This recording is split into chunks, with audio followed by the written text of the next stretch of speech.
Sir, मेरे कई दोस्त अपने म्यूचुअल फंड इन्वेस्टमेंट्स को बहुत क्लोजली मॉनिटर करते हैं। डेली उसका स्टेटस देखते हैं, लेकिन उनकी समझ में नहीं आता कि वे क्या एक्शन लें। क्या आप मुझे समझाएंगे? अगर वे लोग अपने म्यूचुअल फंड का स्टेटस डेली चेक करते हैं या बहुत जल्दी चेक करते हैं, तो मैं तो यही कहूंगा कि वे लोग बहुत बड़ी गलती कर रहे हैं और इस गलती की वजह से उनके नुकसान के चांसेस बहुत बढ़ जाते हैं। ओह, ऐसा क्या? मगर क्यों? ये आदत मैंने कई लोगों में देखी है। सुबह उठते ही सबसे पहले अपने इन्वेस्टमेंट की वैल्यू चेक करते हैं। कल और आज के बीच कितना उठा या कितना गिरा। उनको लगता है कि अपने इन्वेस्टमेंट पर इतनी बारीक नजर रख के उन्होंने अपने पोर्टफोलियो को बहुत जिम्मेदारी से संभाला है, लेकिन असल में ये आदत उनके इन्वेस्टमेंट बिहेवियर को नुकसान पहुंचा सकती है और उससे उनके पोर्टफोलियो को खतरा भी हो सकता है। Oh really?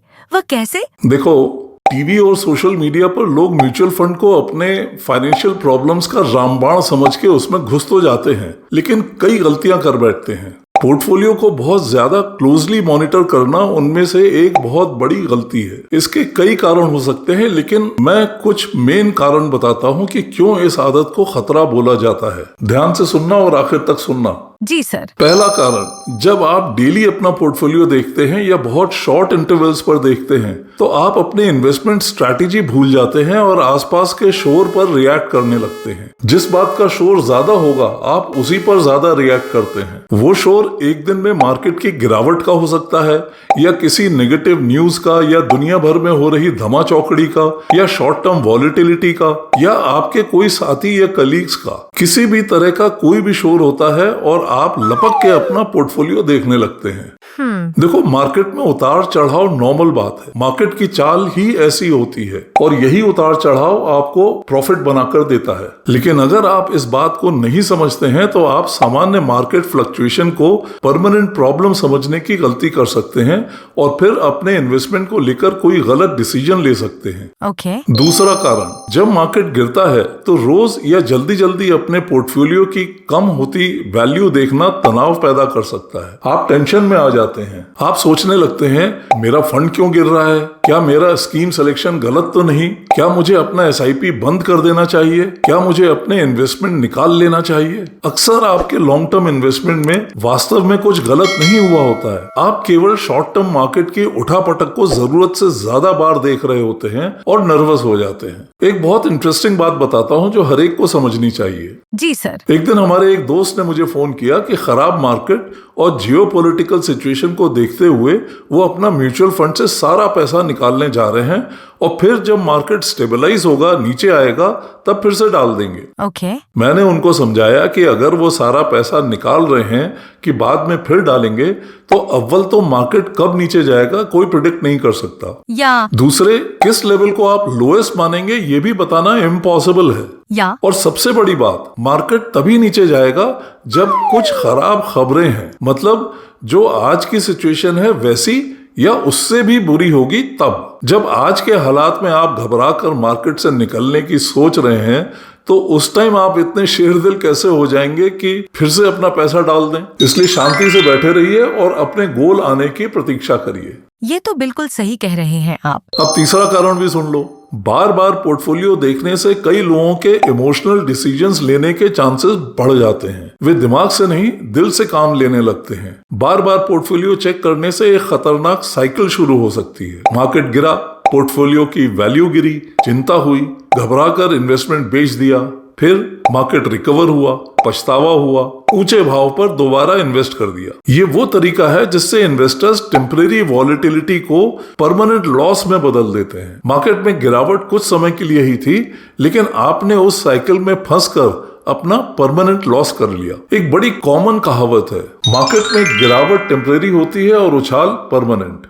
चौथा कारण, बेवजह की बाइंग और सेलिंग होने लगती है। जब इन्वेस्टर्स लगातार अपने पोर्टफोलियो को मॉनिटर करते हैं, तो कई लोगों को लगता है कि उतार चढ़ाव के साथ उन्हें भी कुछ ना कुछ तो करना चाहिए, हाथ पे हाथ धरे बैठे नहीं रहना चाहिए। आखिर वे इन्वेस्टर्स हैं, उनको लगता है कि हर मार्केट मूवमेंट पर उनका रिएक्शन होना जरूरी है। कई बार सोशल मीडिया में भी यह बात समझाई जाती है, लेकिन इन्वेस्टमेंट में कई बार कुछ न करना ही सही निर्णय होता है। No action is the best action. किसी अच्छे इन्वेस्टमेंट की NAV यानी प्राइस पर यूनिट आज बदल गई है, इसका मतलब ये नहीं कि आपको अपना इन्वेस्टमेंट बदल लेना चाहिए। लॉन्ग टर्म इन्वेस्टमेंट में स्ट्रैटेजी भी कोई चीज होती है। किसी की प्रॉपर गाइडेंस में स्ट्रैटेजी बनाओ और उसे फॉलो करो। जी सर। पांचवा कारण, अपने पोर्टफोलियो को रोज चेक करने से आपको लग सकता है कि आप अपने पैसे को एक्टिवली मैनेज कर रहे हैं। आपको लगता है कि बार बार देखने से आपके पोर्टफोलियो पर बहुत बढ़िया कंट्रोल है, लेकिन ये सिर्फ एक भ्रम है, क्योंकि आज आपके इन्वेस्टमेंट की वैल्यू जानने से आपको कल के मार्केट पर कोई कंट्रोल नहीं मिल जाता है। कई बार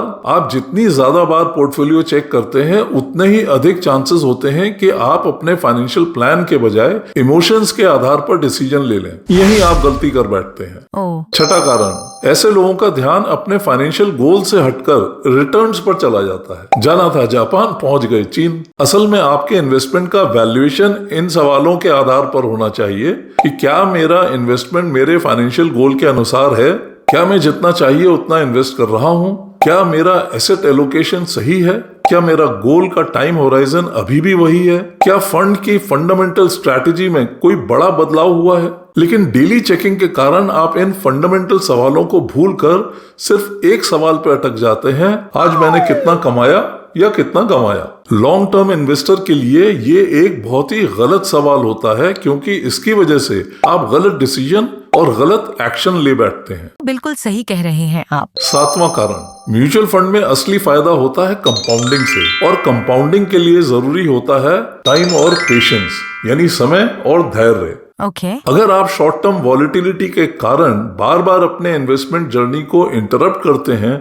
उसमें बाधा डालते हैं, तो अलग अलग मार्केट साइकिल्स में इन्वेस्टेड रहने का फायदा खो सकते हैं, कंपाउंडिंग का फायदा खो सकते हैं। फिर तो ये बहुत रिस्की आदत है। एक्चुअली इतनी क्लोज मॉनिटरिंग की जरूरत ही नहीं होती है। बिल्कुल मत करो ऐसा।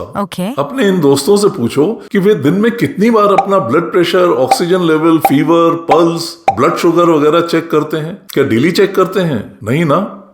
जबकि वहां तो जिंदगी दांव पर है और यहाँ सिर्फ पैसा। इतनी क्लोज मॉनिटरिंग सिर्फ तब चाहिए जब कोई ICU में एडमिट होता है। तो क्या वे लोग ये सोचते हैं कि उनका पैसा इन्वेस्ट करते ही ICU में जा चुका है? फिर लोगों को अपना म्यूचुअल फंड इन्वेस्टमेंट कितने दिनों बाद चेक करना चाहिए? अच्छा सवाल है ये। अगर आप बिना गोल्स के इन्वेस्ट कर रहे हैं तो यूं समझो कि आप गाड़ी लेकर निकल पड़े हैं, लेकिन आपको डेस्टिनेशन नहीं मालूम है। पता नहीं सही जा रहे हैं या नहीं, यहीं रुकना है या और आगे बढ़ जाना है। आप पैसा तो डालते हैं एक इन्वेस्टर की तरह, यानी लॉन्ग टर्म के लिए, लेकिन मॉनिटरिंग करते हैं एक ट्रेडर की तरह, यानी जल्दी जल्दी। क्योंकि इन्वेस्टमेंट बिना प्रॉपर गाइडेंस के कर रहे हैं तो दिमाग में ये सवाल उठता है। कुछ लोग जो गाइडेंस में कर भी रहे हैं, उनको लगता है कि वे लोग गाइड से बेहतर सोच रखते हैं, क्योंकि सोशल मीडिया उनको कुछ और ही बता रहा है। पोर्टफोलियो मॉनिटरिंग कितने गैप से करें, इसका कोई यूनिवर्सल रूल नहीं होता है। ये इस बात पर डिपेंड करता है कि जो पैसा आपने इन्वेस्ट किया है उसका गोल या पर्पस क्या था। वो गोल कब ड्यू है, उससे पता चलेगा कि इन्वेस्टमेंट लॉन्ग टर्म के लिए है या मिड टर्म या शॉर्ट टर्म के लिए। उसी के हिसाब से मॉनिटरिंग करनी चाहिए। जैसा मैंने अपने कई वीडियोस में कहा है, आपको इन्वेस्ट करने से पहले अपना पूरा गोल प्लान बनवाना चाहिए। और यह गोल प्लान कैसे बनाएं? उसके लिए बेहतर है कि किसी एक्सपर्ट की गाइडेंस में ये काम किया जाए। अगर उन्होंने अपने इन्वेस्टमेंट्स उसी प्रोसेस से किए हैं तो उनका स्टेटस रोज रोज या जल्दी जल्दी चेक करने की जरूरत क्यों पड़ती है? थैंक यू सर, आपकी बात मुझे अच्छी तरह समझ में आ गई। मैं अपने सोशल मीडिया ग्रुप्स पर भी अपने दोस्तों को समझाऊंगी। मैंने बहुत ब्रीफ में ये बात समझाई है। अगर किसी को और डिटेल में समझना है तो वो मुझे कांटेक्ट कर सकते हैं। जी सर। अपने उन ग्रुप्स पर ये भी बोलो कि मेरे YouTube चैनल पर मेरे दूसरे वीडियोस भी देखें, जिसमें मैं बार बार लोगों की कॉमन गलतियों से उनको अलर्ट करता आ रहा हूँ। उन गलतियों को समझें और उनसे बचें। अपने पैसे को लेकर क्या करना है ये जानना तो जरूरी है, लेकिन क्या नहीं करना है ये भी जानना बहुत जरूरी है। कमाने में इतना वक्त लगा है तो कमाई को संभालने के तरीके समझने के लिए वीडियोस देखने में 12-15 मिनट तो दे ही सकते हैं। अगर मेरे वीडियोस पसंद आए तो उन्हें लाइक और सब्सक्राइब भी कर दें। उनके लाइक पर क्लिक करने से ये वीडियो और लोगों तक भी पहुंचेगा और उनका भी फायदा होगा। मैं कोई फाइनेंशियल एडवाइजर या कंसल्टेंट नहीं हूं। मैं तो हूं बस आपका फ्री का ट्यूशन मास्टर, यानी फ्री में मनी मैनेजमेंट पर आपकी हेल्प करता हूं। अपने 40 साल से ज्यादा के बैंकिंग और फाइनेंस के लंबे तजुर्बे से लोगों का फायदा कराना चाहता हूं, उनको अनजान खतरों से बचाना चाहता हूं। तो इस वीडियो में इतना ही। अगले वीडियो में फिर मिलेंगे किसी नए टॉपिक के साथ। तब तक के लिए नमस्कार। वंदे मातरम।